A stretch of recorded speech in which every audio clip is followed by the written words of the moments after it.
Okay, hi everyone and welcome.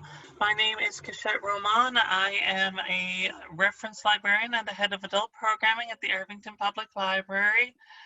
We're coming to you today with this program because October is LGBT History Month, and we wanted to bring you, first of all, something very special to Irvington residents with author and former Irvington resident Hugh Ryan.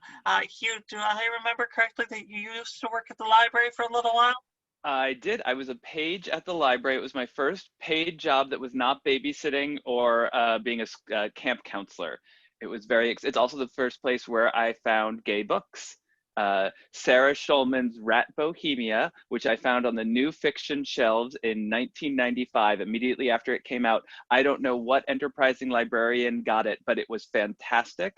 And 30 years later, I actually got to meet Sarah Schulman and tell her that. So the library has played a real formative role in my life in many ways.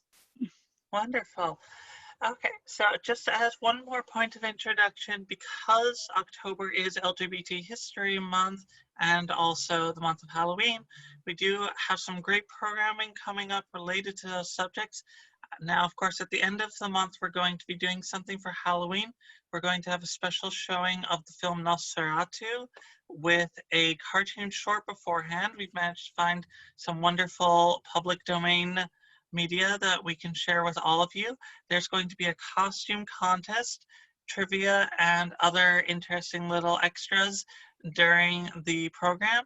If you can't make it on the 31st to view that, however, Irvington residents and I believe pretty much anyone else with a Westchester Library card can view Nosferatu through the Canopy app and website. Later this month, we're also going to be having programming related to Intersex Awareness Day. Now, Intersex Awareness Day is going to be on the 26th. Unfortunately, there's a bit of a schedule conflict, so we had to move things around. Instead, we are going to have that program on the 27th. That'll be Intersex 101 with activist Pigeon Pigonis, who is an intersex person of color who is going to speak to us about all the details relating to matters of people who are born neither exactly male nor exactly female.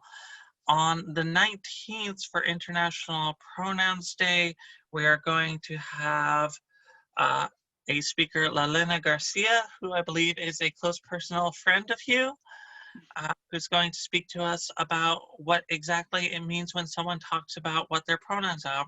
For example, although many people perceive me otherwise, my pronouns are she and her, and I identify as a transgender woman. Appropriately enough, tomorrow is National Coming Out Day, so really peak of that. Now, I'm going to hand things off to Hugh and mute myself and shut my video. If there are any technical issues, I'll hop back in, but for the meanwhile, I'm going to disappear and hand things over. Thank you so much, Kashette. And thank you everybody for joining us tonight. I can't imagine, it takes a lot of stamina, I think, to join yet another Zoom in the 19,000th month of quarantine. So thank you, it really does mean a lot. And I'm particularly honored because, as Kashette said, the Irvington Public Library has played such a role in my own personal life. I spent so many hours there, I spent so much money there, so many fines. I probably still have books actually that I owe, and I'm really sorry about that. But it is the place that fostered so much of my development, not just as a writer and as a reader, but as a human being. I mean, it was a place where you could go and be free to explore things, to talk to librarians who took you seriously, even as a child, and helped you guide your curiosity to find books that you had never experienced before, things that you would never even think to look for. And so coming back it means a real lot to me. So I wanted to say thank you for having me. I'm going to talk a little bit about my book, and then I'm going to read some from it, and then take a little break and read a little bit more, and try to keep things interesting. But I do want to say right off the bat, if at any point you've got questions, something I'm reading, something I'm talking about, or something totally distantly related that pops into your head, please feel free to either chat to me or unmute yourself. I think you're able to unmute yourselves. But we will have a question and answer period at the end as well if you don't feel like interrupting. So The first thing I want to say right off the bat is that the book is called When Brooklyn Was Queer, but for any of you who've been to Brooklyn recently or perhaps live there now, you'll know that Brooklyn today is as queer or queerer than it has ever been. It's an exciting queerness, it's powerful, it's diverse, it's public, it's everywhere you go. But the reason I called my book this is not to discount that, but because when I was growing up in the 80s and 90s, Brooklyn was not a place you talked about going to at all, frankly, but especially not for any kind of gay experience. It was not like Chelsea or the West Village or Harlem.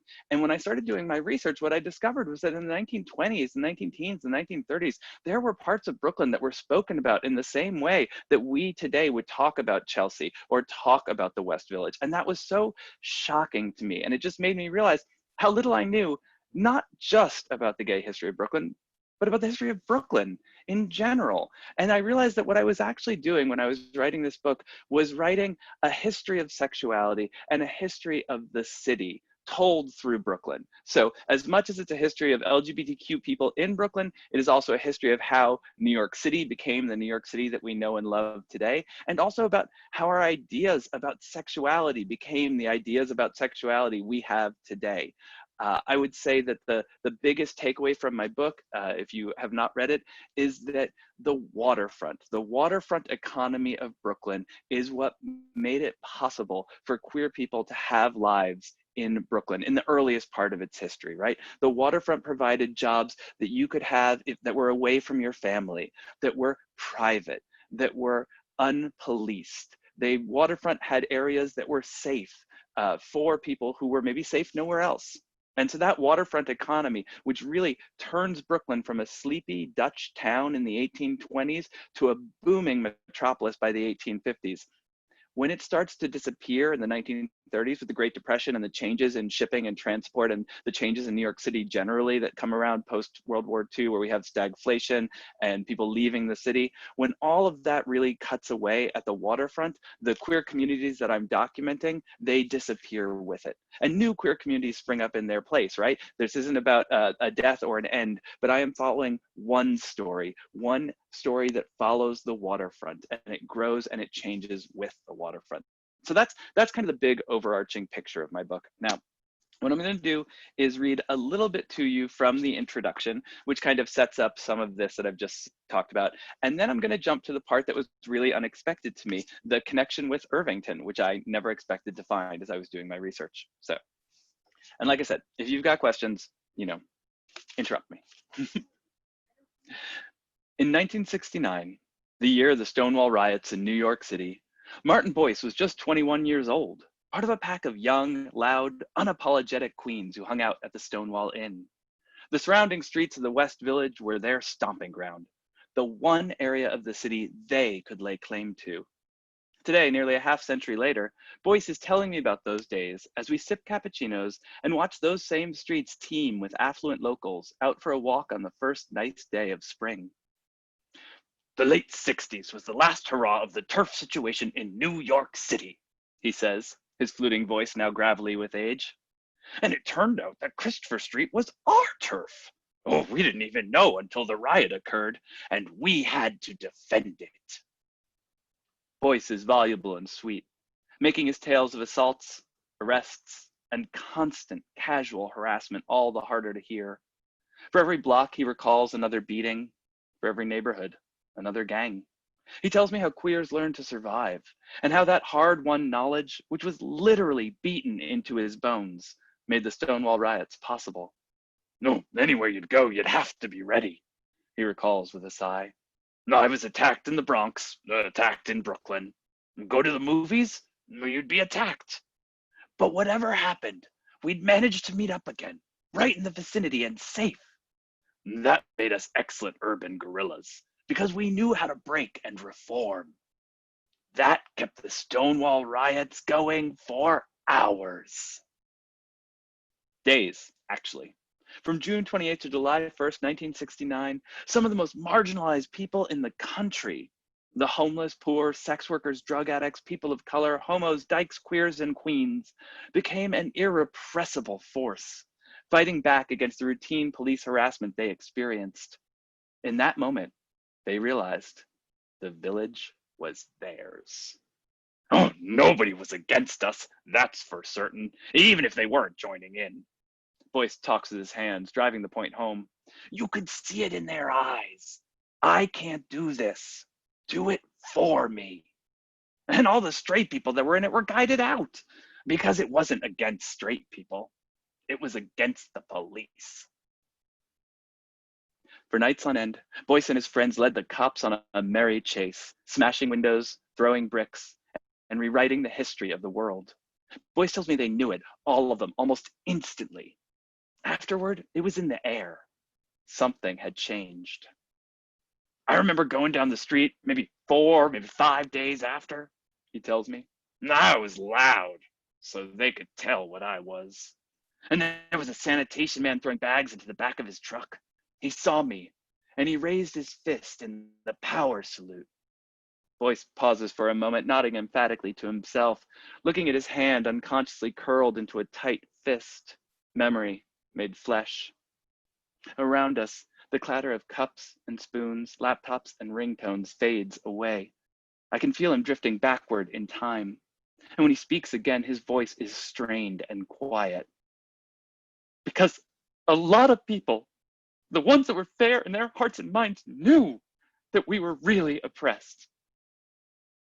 To see that man like that? For a while, I think Boyce is done talking, overwhelmed by the memory. The seconds tick down on my digital recorder, and then, suddenly, he smirks, showing his teeth. It was amazing! These days, Boyce would remind you of nothing so much as a sweet gay Santa. But back then, he was a scare queen, which meant he wore just enough makeup to, quote, freak out the straights.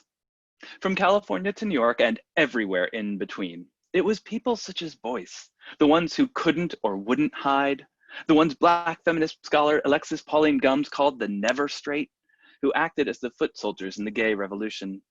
Forever after, those days in the summer of 1969 have been cited as the birth of the modern LGBT rights movement. But I'm interested in what came before.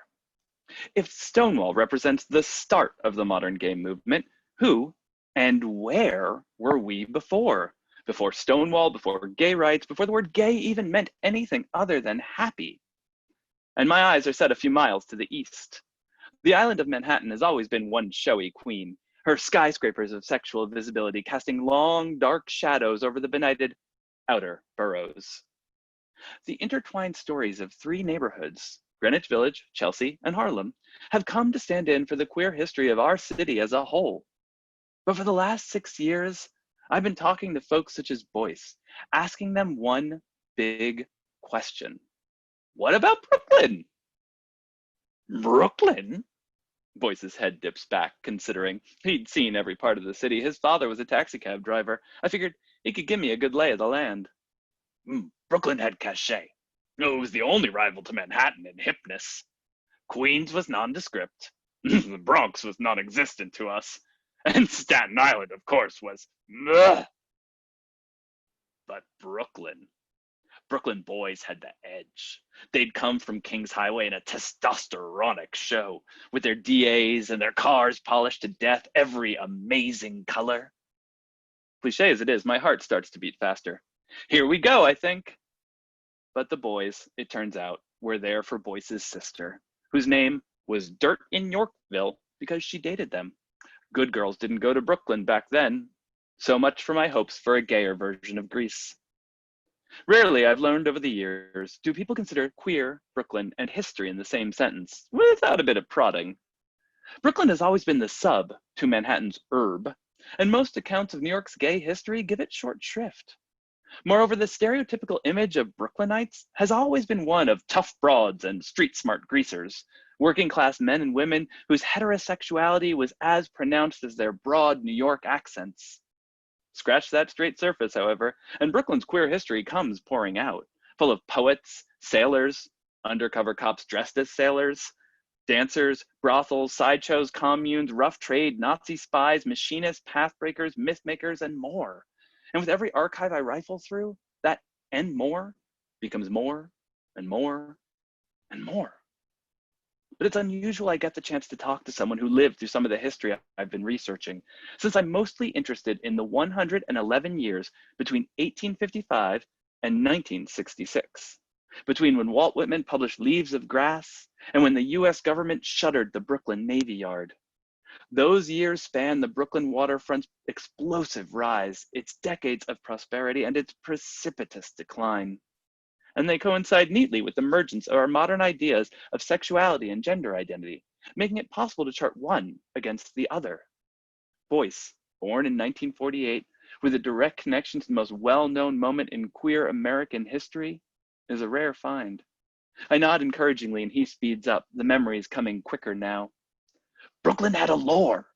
The Dodgers, the language from the movies of the 30s, Murray the K's rock and roll show, Coney Island.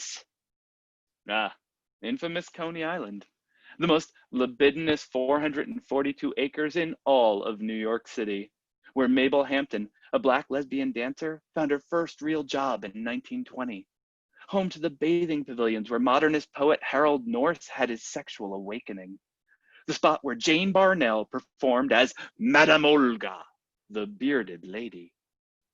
The place that most likely inspired Jimmy Monaco's wacky 1925 hit song, Masculine Women, Feminine Men. If anywhere in New York City could be labeled definitively queer, not gay, not lesbian, not trans, but queer, odd and subversive and sexually different, it's Coney Island. Tell me about Coney, I prompt Boyce. He hesitates, grimacing. It was a sexually permissive area. It had a name, you know, a reputation. Anything could happen at Coney Island. But, he stopped short, his eyes wide with remembered anxiety. There was not one area of Coney that we could go to. He shakes his head. It just wasn't ours. Even when all the queens got together, we'd go to the zoo, to the beach, to the museum. We never went to Coney Island. It was inviting trouble. Another dead end, I think to myself. Researching Brooklyn's queer history is a bit like playing a game of whack-a-mole. Just when I think I know where it's going to pop up, it fakes me out. A queer moment in time fluoresces briefly, glows brightly, fades, and is forgotten. And the further back you go, it seems, the briefer the shine. Without much in the way of community institutions or even social organizations to pass the information around, queer life in Brooklyn pre-Stonewall was a many splintered thing. And in the years before the words homosexuality and heterosexuality even existed, that life was a very different experience. Some days it feels as if I'm trying to put together a jigsaw puzzle without knowing what the final picture is going to look like. Plus, I don't know how many pieces there are. I'm pretty sure I'm missing a lot of them. And with every new piece I find, the ones I have all look a little different. For now, all I can do is keep collecting them and hope for some coherency later. So, what were the gay places in Brooklyn when you came out? I ask. Voice gives a snorty little laugh. There was a scene going on in Brooklyn, on the promenade.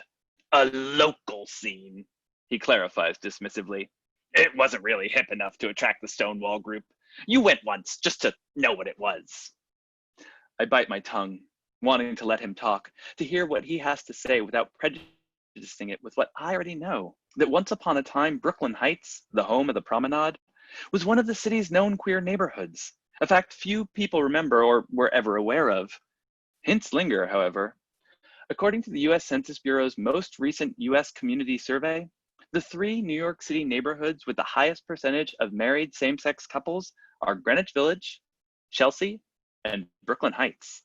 Now, the number of conventionally married gays in an area is an imprecise stand-in for the actual size of the LGBT community, but this does suggest a long-term, settled gayborhood. But by Boyce's time, that community was almost entirely sub rosa, driven underground by conservative forces in the 50s and 60s, and overshadowed by Manhattan's wider, wilder scenes. How'd you hear about the promenade? I ask Boyce. This is the other part of my quest, to find out not just what people knew about Brooklyn, but how they knew it. Before schools taught it, televisions aired it, or books published it, How did people learn about gay life and gay history? The older queens. Boyce laughs at my question dismissively. They'd relate a campy story at the bar, and then you get into what's behind the story. The funnier the queen, Boyce remembers, the more likely you were to listen. The way Boyce uses queen, it cuts across a lot of modern labels, encompassing feminine gay men, drag queens, and transgender women. Another tricky thing about researching queer history is that our ideas about gender and sexuality have continuously changed over the last 150 years, leading to a nearly endless string of forgotten terms such as tribod, earning, gynander, and invert. Other words have stayed in usage, but their meanings have radically changed, such as bisexual, which once meant roughly what we mean by transgender today. When you add in all the euphemisms, slang words, and legal categories, it becomes easy to miss or misunderstand queer history, even when it seems obvious. Because of this, in my research, I use the catch-all queer, similarly to the way Boyce uses queen, to refer to people whose sexuality or gender identity wasn't conventional for their time, which allows me to avoid projecting specific modern identities like gay or transgender onto folks for whom those ideas really wouldn't have made a lot of sense. After we chat for a little longer, it seems as if Boyce has run out of things to say. It's amazing how little of Brooklyn's rich, complicated, and full queer history has ever been passed down, even among people who were in the know. So I start asking about specific places, hoping to jog his memory. The St. George Hotel where the poet Hart Crane once cruised? It wasn't a place you'd go, you know, but it was known? Known as what, Boyce can't quite say. Just that it was a place that existed on the queer map of the city he inherited one story at a time, a landmark with no history. Sand Street? Boyce shrugs. The most infamous red light district in Brooklyn, where Carson McCullers and the poet W.H. Auden hung out with sailors and queens, means nothing to him. The Brooklyn Navy Yard? In decline, but famous in the past. He smiles and bites his lower lip. Sailors. The yard was decommissioned in 1966, the last in a series of crippling blows to Brooklyn's waterfront economy. So it makes sense that Boyce wouldn't know too much about it. Yet perhaps no other single site in Brooklyn has contributed so much to its queer history. There, lesbians found work and economic freedom in the factories of World War II. Gay men from all around the country were thrown together during their naval service in close quarters. And queer sex workers of all genders found ready customers and unpoliced streets upon which to ply their wares. This points to perhaps the one constant I have found in my research. Early queer life flourished where there were jobs that queer people could have. Those jobs were often low earning, low skilled, sometimes illegal, and frequently dangerous. But they paid. And more often than not, they were on the waterfront, a pattern that holds true in Brooklyn and Manhattan, as well as in San Francisco, Boston, London, and most other port cities where anyone's bothered to do the research. Later, when Boyce is telling about his time in the West Village, itself a waterfront neighborhood, he puts that connection into words. Whether Brooklyn or Manhattan, the waterfront is always the same, he tells me. Cruisy, dangerous, lonely, attractive in that noir way that a lot of gays like, as I do myself. He grins. Long after our conversation ends, though, his words stay with me. Boyce is right. Visit any major port city and you'll find sex along the waterfront, or at least a history of it. Usually one that's unseemly and no one wants to examine too closely. But queer sex and queer community are like smoke and fire. See one, and you can infer the other. After all, you can't have sex until you have two or more people who want the same thing. Over and over as I've looked into Brooklyn's queer history, I've found that the trail leads back to the waterfront. It's true, as the gay liberation slogan says, we are everywhere. But we're some places a whole hell of a lot more than we are others. Queer life in Brooklyn began by the water and spread outward. It's impossible to pinpoint an exact moment when that happened. Every true story starts in the middle, at the somewhat arbitrary point that the storyteller has chosen. But it is possible in the sweep of history to pick out moments that are emblematic, turning points after which something is definitively there where it may or may not have been before. And for my queer history of Brooklyn, that moment is the 1855 publication of Walt Whitman's masterpiece, Leaves of Grass. I'm going to stop reading from the introduction there because, as my agent told me after the book came out, oh, the rest of that's the most boring part. Like, thank you. You could not have mentioned that like while we were editing the book. That didn't have to come up now, but thank you. But that's kind of the sort of overview of the book itself. You get kind of the time period, the issues at play, the choices that I've made, and the language that I'm using, which I know can be really confrontational or difficult to people who maybe have very negative associations with some of those words, or there's some words they don't even know. I try to set up all of that in the introduction so that then when you start reading the book, you don't have to deal with any of those issues. You know already why I've made those choices, and you can just kind of follow along. I do want to read one more part though. As I mentioned in the introduction, one of the things that I discovered while I was researching Coney Island was the story of a woman named Mabel Hampton. Mabel Hampton was a dancer who was born in North Carolina at the end of the 19th century, maybe 1899, 1902, somewhere right around there. When she was very young, her parents were murdered and she was taken in by a grandmother. And when her grandmother died, she moved to New York City, to Greenwich Village, where she stayed with an uncle. Her uncle was abusive, however, and within a few months, she ran away from home. She didn't know where she was going. She didn't know anyone in the city. And so she just kind of got lost in the crowd. And she let the crowd take her along through Greenwich Village until she came to the subway. And she'd never seen the subway before. She'd never been on the subway. She didn't know what it was. But everyone was going down the steps, so she went down the steps. And when she got to the gates of the subway and she couldn't get in, she just stood there. And eventually a woman came along and mistook her for the daughter of a friend and gave her a nickel and told her to go home to Harlem because she was Black, and most of the Black residents in Manhattan at that point lived in Harlem. Mabel took the 5 cents, got on the train, and rode the train all day. And finally, when she got out, she found herself in Jersey City. And she just stayed there. She stayed in Jersey City at a park until some kids came along and asked her where she was, and she pretended she didn't know anything. She pretended she didn't know her uncle's name. She pretended she didn't know her own last name. She said she didn't know where he lived. And eventually, the kids who found her, brought her to their family, and that family took her in. And she lived with that family for the next 12 years of her life. During this period, she kind of made a triangle. She lived her life in Jersey City, but she worked often up in Harlem, and she hung out and socialized there. And then she got a job as a dancer in Coney Island in 1920. And 1920 was the year when the New York City subway system finally made the trip to Coney Island only 5 cents. Up until that point, it had been 10 cents, the most expensive ride in the entire subway line. And that's when Coney Island became known as the Nickel Empire. And she was one of the first wave of performers and dancers there. She went on to actually become a chorus girl in the Harlem Renaissance. She performed in theaters up and down Manhattan, but she got her start at Coney Island. And she also met a huge number of other people while she was there. And one of the people she met was the daughter of C.J. Walker. And this totally shocked me.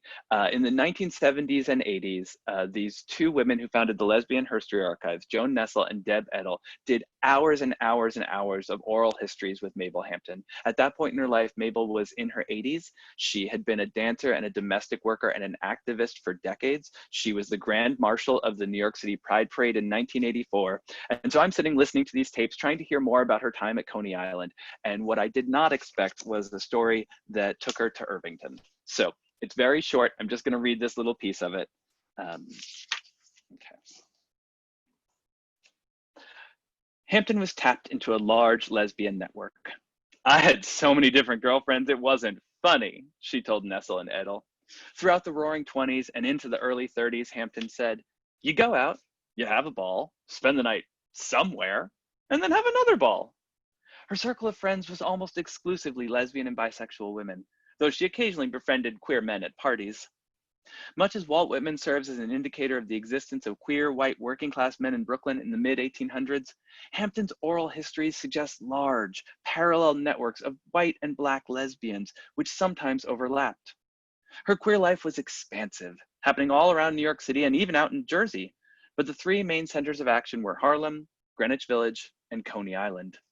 While most of the Black lesbians Hampton knew had at-home parties, often called buffet flats, up in Harlem, the white women were more likely to go to bars or clubs, usually down in Greenwich Village, that were lesbian-owned or at least lesbian-friendly. White folks can get into places you can't, Hampton told Nessel during her interviews. They'd take me to the nice clubs and I'd meet all the women I wanted to meet. In Harlem, Hampton was quickly immersed in the world of Alelia Walker, the glamorous patron of many of the queer voices of the Harlem Renaissance, whom Langston Hughes dubbed the joy goddess of Harlem. Walker was the daughter of Madam C.J. Walker, who was born in Louisiana in 1867, just after the end of the Civil War. The first freeborn child in a formerly enslaved family, Madam Walker founded an incredible business empire selling hair and skin products for Black women. By the early 1900s, she was the richest Black woman in America. Her daughter, Alelia, was her only heir, and while never the business genius that her mother was, Alelia was the recognized queen of Harlem's bohemian scene. Over 6 feet tall and strikingly handsome, Alelia strode the streets of Sugar Hill carrying a riding crop and wearing a bejeweled turban. She named her home on West 136th Street the Dark Tower, after the poem of the same name by County Cullen, a queer Black poet to whom Walker served as a patron. Her parties there and in Irvington, New York were epic, as likely to include visiting Scandinavian royalty as they were a bootlegger from Vinegar Hill. The first time Mabel Hampton went, she was ushered through a warren of rooms by a butler, who instructed her to remove her gray sheath dress and short white fur coat, before bringing her and her girlfriend to a sumptuous ballroom filled with pillows, low tables bearing fruit and wine, and dozens of nude or nearly nude partygoers. As Hampton described the night to Joan Nessel and Deb Edel, well, there was men and women, women and women, and men. And they were all on the pillows, and if they wanted to do anything, they just go ahead and do it. Then, well, now you'd call it dope, but we didn't know what it was back then, so we had a lovely time. Stayed all night until 3 or 4 the next day. And everyone did what they wanted to do. Some of them did one thing, and some of them did the other thing. Nobody paid anybody else any attention. There was girls there with no clothes on. They served me with food. It was marvelous. And so I had grown up going to high school on High School Hill, right down there. When Christmas time would come around, we would go in the Latin Club and we would sing carols all along Broadway. And one of the places where we would stop was Villa Lawaro.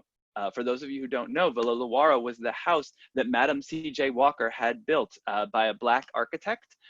There was a lot of protests in the town when she moved in. There was some threats of violence, but her daughter would bring these giant parties up to happen in Villa Lawaro, in the same place where I was singing Christmas carols. And I never learned any of this. It was totally unexpected. And it was so exciting to see that this queer history, I say in the beginning, we are everywhere, and it's certainly true, but you don't always find it in the historical record. And to find this connection between the place where I grew up and the place where I live now was magical almost. I'm working on a new book right now, which is a history of a women's prison that used to be on Christopher Street. And while I was doing the reading for that recently, I've been going to a lot of social work files of the people who worked with folks who were incarcerated. And I was going through some files from the 1930s, and I've been following the life story of this transgender man named Big Cliff Trondle. And I discovered that in the 1930s, it was common practice for this organization that worked with formerly imprisoned women in New York City to send these folks up to Irvington to work as maids in the big family houses around here. And so Big Cliff Trondle ends up working in Irvington for a week at an estate. My parents helped me find out the actual information, the address and everything. The job didn't work out. It's not going to be in the book, unfortunately. I was really hoping it was. But it's just one of those moments that really reminds me that this history, which might seem niche to some people or might seem unimportant, one, is everywhere, not just in cities, and two, can tell us so much more about all of the places where we live, even if we ourselves don't identify with that history.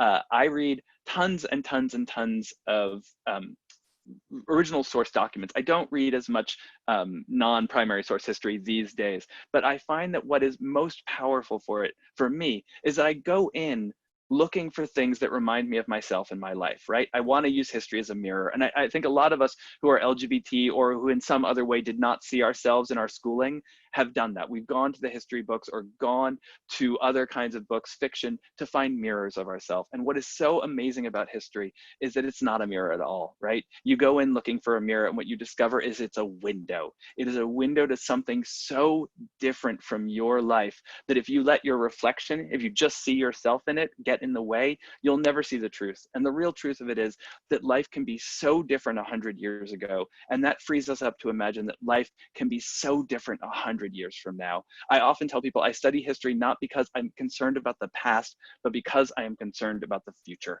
And that this, for me, is the best way to understand how we got to where we are and how we can get to where we want to be. So I know I've talked at y'all a lot, and it's a Saturday night. And I'm gonna try to figure out how unmuting people works on this, but I'm really not good at technology. So hopefully we'll figure this out. But I'm open to any questions about anything that I've read now, anything that I've referred to, or anything that you might have a question about totally unrelated to what I've read. Okay, so what I'm going to do is everyone who's got their video on, if you do have something you want to say and you need to be unmuted, you can just raise your hand. Constance, I see you've got your hand up. Thank you, Hugh. I was really interested in your talk about the waterfront and all that happened in various waterfronts, but I don't have a clear idea about why that was such a opening, such an opportunity, such a place for the queer life that you were talking about. So Good question. a little bit you can add to that, I'd be interested. Yeah, so the waterfront is really important in places like Brooklyn and Manhattan, where the waterfront is part of the reason why it became an urban location in the 19th century. It's not exactly about the waterfront. What's happening in the 19th century in America is that the country is urbanizing. We go from about 20% of the country living in urban spaces at the beginning of the 19th century to over 70% of the country living in urban spaces by the end of the century. And what happens over the course of that is a really profound shift in the way we think about sexuality and gender and the way that we experience those things, right? The Victorian era was a time when men and women lived completely separate lives, or at least they were supposed to. If you were not dealing with people inside your family, men were supposed to spend all their time with other men, women with other women. And it's only when cities start to really become the place where most people live where that breaks down, because it is just not possible in the same way that it was when you lived in a small rural town. So Brooklyn really starts to become a city in the 1820s for a reason that has nothing to do with New York City itself. What actually happens is the Erie Canal opens up, and the Erie Canal rewrites the trade map of all of America and the world. Within I think 15 years of its opening, New York City is suddenly doing more trade than Boston, New Orleans, and Philadelphia combined. But by that point, Manhattan was already a really dense city, and there was nowhere for these new businesses to go. So they all came to Brooklyn. So Brooklyn really modernizes in this moment. And suddenly we have an influx of new careers basically opening up, jobs that needed people to move to the city. They needed people to move away from their families. They needed them to live often in sex segregated housing. You know, a lot of immigrants came to New York and thought, oh, I'm going to go home again in 10 years, so I'm not going to get married. And we get these really skewed gender ratios in some communities, especially like the Irish and the Italian communities. German and Jewish communities tended to come over as much bigger family groups, so you don't quite see the same thing that you do in the Irish Italian communities. But all of that is happening at this moment when Brooklyn's becoming a city, and it's all built around the waterfront. And so this waterfront is the place where these new single folks are coming. And so they end up there because they need the jobs, and you have to live nearby because the subway doesn't exist yet, and you're poor and you can't afford a house or a carriage every day. And so that's why the waterfront suddenly becomes this area. And in particular, there are 5 kinds of jobs that we see. Sailors. Sailors have always been a symbol of escape, right, in American history. And we're used to thinking about them being on these long journeys with only people of the same sex around and going to places where the sexual mores or even just morality in general is really different. So they experience a lot of different culture. So that's one job. Another job that we see on the waterfront that really made life possible for queer people is factory work, particularly female factory workers. There was a place in these working class communities for women who might have thought of themselves as masculine of center, or if they had the words transgender, or maybe just as butch. And those jobs tended to be along the waterfront because they were disgusting, right? You're dealing with really chemical stuff that has really terrible fumes coming out of it, and the factories go night and day. You don't want them in a nice area that's residential. So sailors, female factory workers, artists. Artists were often attracted to the waterfront because it was cheap. It was a cheap place to live. And there was so much industry happening. There was so much excitement happening there. And there's this like, you know, long thing in gay history where people are always like, oh, gays are artists are gay. And I don't want to imply that. But artists were the people who were, one, a little bit more likely to be able to live a queer life, right? They didn't have business partners to watch out for. They weren't expected to teach school children per se. You know, they had a little more freedom. And especially in the 19th century, they were expected to express their inner thoughts and feelings in a way that most people were not. And they were expected to record those feelings. And so in terms of the historical record and what we can know, artists provide a lot of information. So sailors, factory workers, artists, entertainers. Entertainers are similar to artists, but a little bit different. These are musicians, these are performers, these are dancers, these are drag kings and drag queens. There was a huge amount of drag in Brooklyn in the late 19th century. You could see more drag kings in the 1890s than you could in the 1990s. All of that is happening on the waterfront because there are bars filled with bars to serve working class men. And to differentiate themselves in the 1840s and 50s, those bars started offering performances. That's the beginning of vaudeville. Right? That's where we get the real American theatrical tradition. It comes out of these waterfront bars serving working class men, and only men. Only men were allowed in these bars, except as performers. In the 1860s and 70s, you start to get some female waitresses, and the city reacts as though like Hooters had opened up in Times Square. Like everyone freaks out about female waitresses. It's just a huge, there's actually a law banning female waitresses in the 1860s. So those are entertainers. And then the final category is sex workers.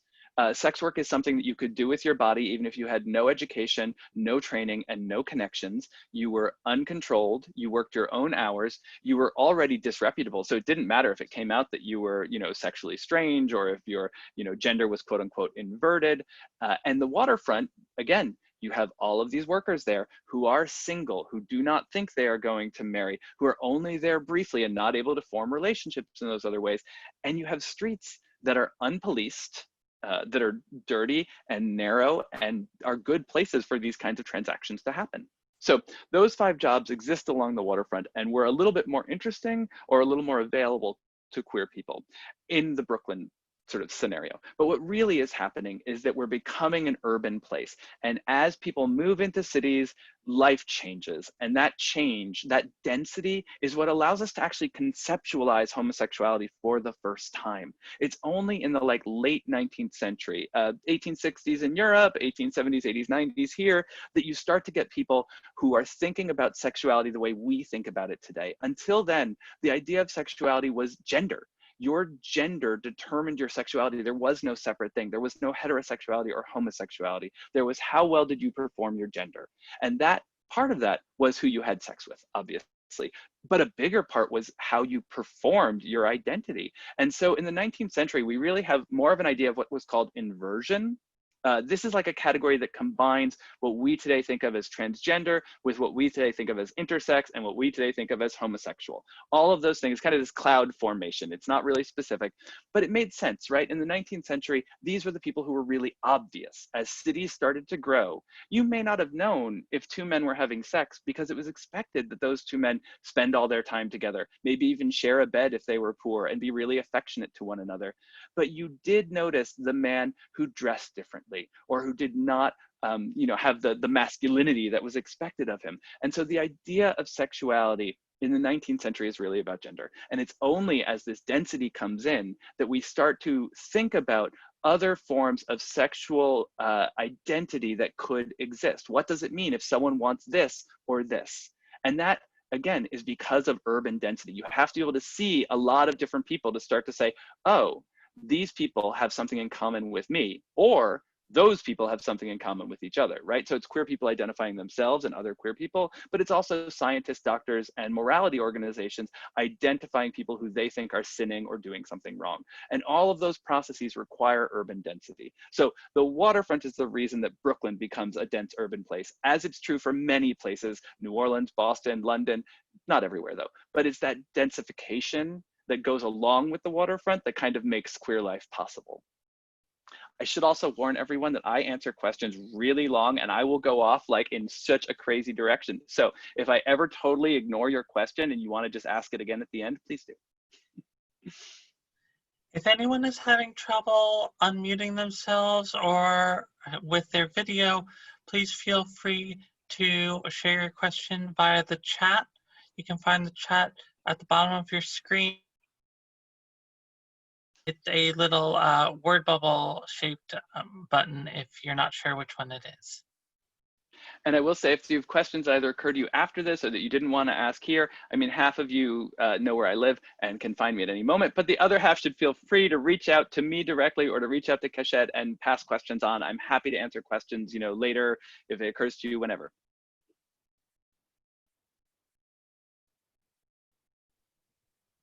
Anyone have any questions right now? No. Oh, I'm seeing one raised.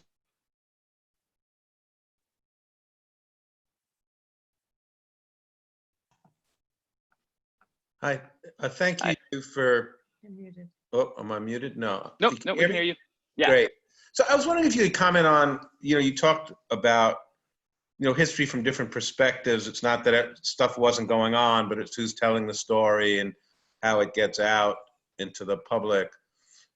So I wonder if you could comment on, I guess, like how that needs to happen, you know, how it can happen, so that it's not like somebody having to go to like the queer section of the bookstore, the Black history section of the bookstore, and these different perspectives just become part of, you know, the American history section of the bookstore.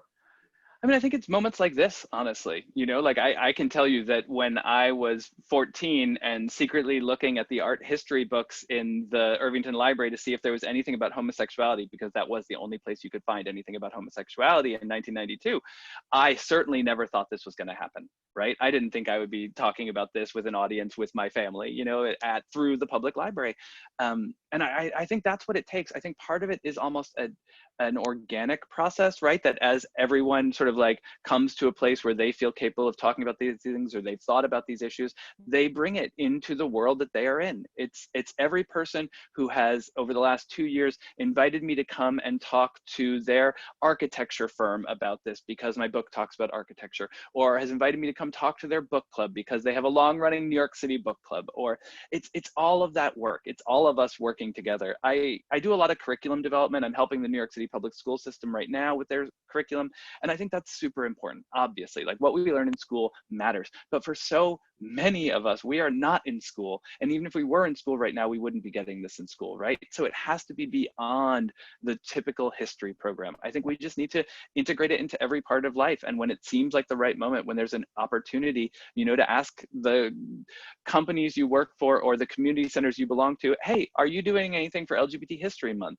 Hey, it's Pride. Should we do something?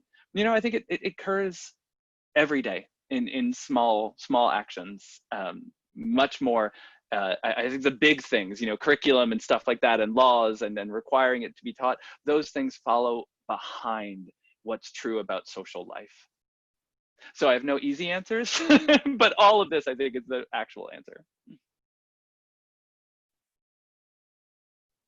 Okay, do we have any other questions at this moment from the audience?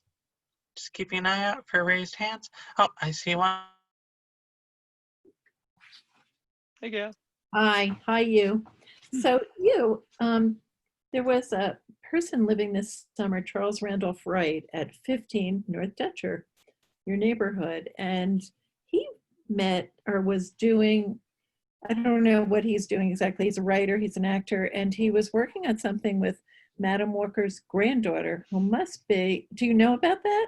her name is actually Alelia Bundles. I think she's like great-great-granddaughter, Oh, but she's working on a book about Alelia Walker right now.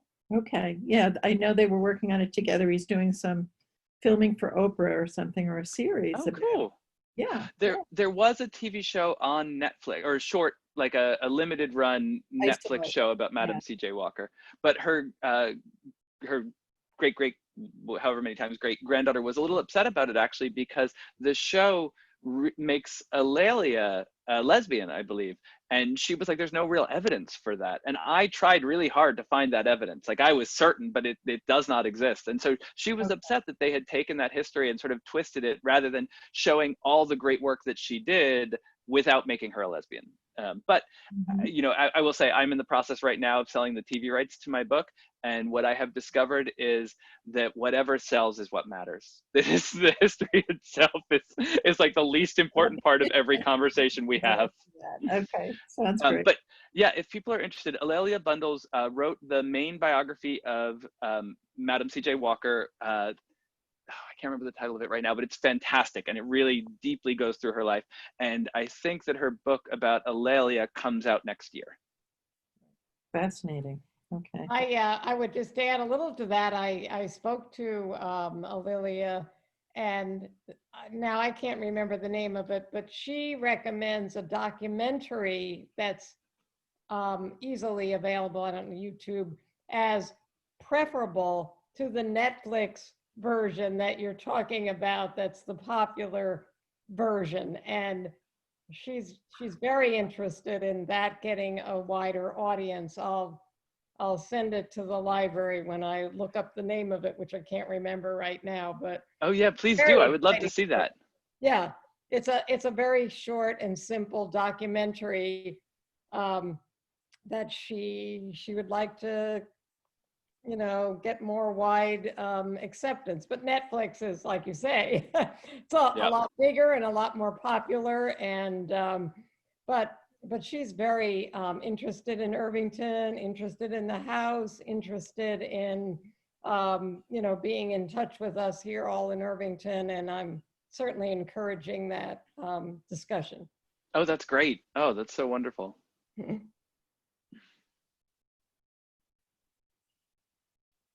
Are there any other questions? Orla? Oh, Orla? Oh, I think you're still muted. You need to unmute. Hi everyone. Hi, I'm calling from London. Thank you. I'm a Ryan cousin, so just saying hello. I just want to say thank you very much for inviting, you know, myself and everybody else. But I just want to say that my brother Niall, who would be a first cousin to John. Hi, John and Pat. Maura, my mum is Maura, and my brother Niall is a teacher, and he teaches pastoral care in a high school. So he deals with children, you know, that are transgender or going through some mental health issues or what have you. And, you know, like he loves, you know, Hugh, you remind me of my brother because he chats a lot like my brother, and it's lovely. But what I want to say, no, honestly, I'm just saying that it's really important to listen and to talk. But also, the thing is, when my brother read your book, Hugh, he was like, wow, he's got such a great, you know, like my brother being English literature, and I love English literature as well, and he said how great it was. And it's great for him to have your book, which he can use in his high school here in London. So oh, that's so great to hear. I just wanted to say that, you know, because it's really important to talk and educate in all types of things. And, you know, as this pandemic that we're all having worldwide or what have you, but that's what I just wanted to say. And thank you very much. Please tell him thank you. I love that people are using the book in classes. That means so much to me. Yeah. I really want the book to be accessible and to be something that anyone could read and enjoy, and that it would be emotional and not dry. That's the thing. That's the thing. I mean, life is life at the end of the day. So I just, you know, just thought I'd just say that. So anyway, thank you, Orla. That's all right. No problem. Let's try and unmute me now. Okay. Do we have any other questions from the audience at this time? I'm not seeing any other. Hand? Nope. I think we got one there. My dad. Oh, sorry, you'll need to unmute there. You're still muted, John and Pat. There you go. Oh, there we go. Okay, thanks. I would just like you to talk a little bit about the book you're working on now. Oh, yeah. You mentioned it, but didn't give a very full explanation of it, and I think people might be interested in that. So Thank you. Thank you for helping me plug myself, as I'm terrible. that's why I'm your mother. Yes. The new book, I think, is going to be called The Prison on Christopher Street. And it's about the Women's House of Detention, which was a prison on Christopher Street in Greenwich Village from 1932 to 1971. Doing this first book about Brooklyn actually led me there organically. Mabel Hampton, who I talked about, was arrested at one point. She ends up at the Women's Court, which is where this prison was. If anyone goes down to the West Village recently, the Jefferson Market Library, the big red brick, beautiful library that's on 6th Avenue and West 10th Street, that was the courthouse. And the little garden next to it used to be a prison, and actually an 11-story prison that at times held upwards of 800 people in it. It's kind of astonishing to me. When I realized that was true, I was a little bit blown away that I had just never known that about this prison. And then I started doing research into it because I was writing this book, and I started finding all of these stories that kind of flowed through the prison. And then I was doing some reading about mass incarceration today, and I stumbled across this statistic that really shocked me, which is that 40% of women in prison today identify as LGBTQ. Now that's 40% who identify that way during in-person interviews, and the interviewer specifically asked not about having sex during time in prison, but sexual behavior and identity before they were in prison. So 40% of women in prison today identify as LGBTQ. When I started to dig in further, I discovered that this is true at every age level. If you look at children in detention centers, 40% of the girls in detention centers identify as LGBT. There is a mass incarceration crisis among queer women today, and we never talk about it. And so I started to do research on this prison as a way to kind of talk about this, but also to talk about how these women and trans masculine people who are identified as women and kept in the prison changed that neighborhood, right? We have this whole story about Greenwich Village as sort of the birthplace of queer history in America in many ways, and yet these people are left entirely out of it. And the more I researched, the more I discovered, first off, there have been prisons in Greenwich Village since 1796. 1796 to 1972, and we never talk about prisons as part of Greenwich Village's history. When I dug further into it, I discovered that when the Women's Court opened, which was in 1908, there was a law passed that required there be a women's court, which actually was not a women's court. It was just a court for prostitution. But New York City had already defined prostitution as the common lewdness of women. It no longer required the exchange of money or goods for sex. And they had also decided that men actually could not be prostitutes. So they called it the Women's Court, but everyone knew what that meant. It opens in 1908, and it's in Greenwich Village until the 1940s. 10 years before Greenwich Village becomes a tourist destination. So 1918, 1919 is when we start talking about Greenwich Village as a tourist destination, as a place for slumming, as a place where there's cafe society and all of this arts that's happening. It's been a kind of bohemian place since the 1850s, but 1919 is about when it really takes off as a tourist destination.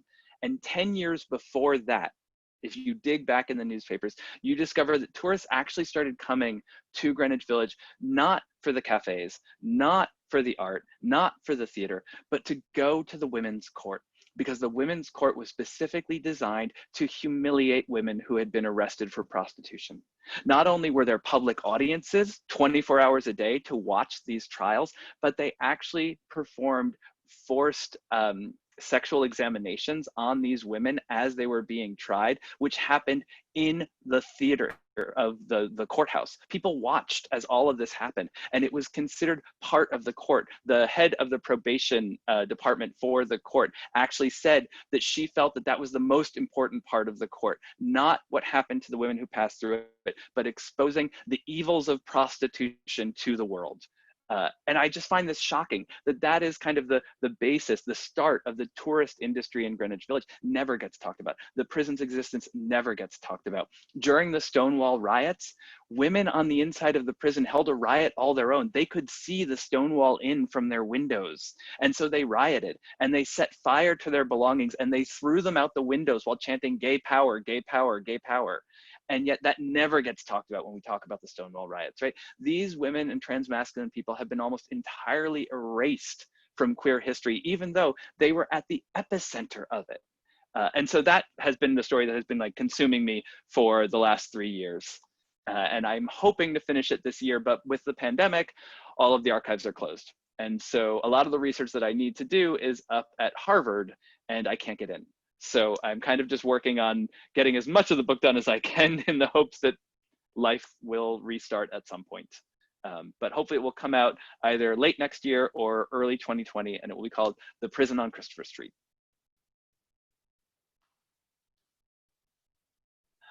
Okay, we have a comment or two in the chat.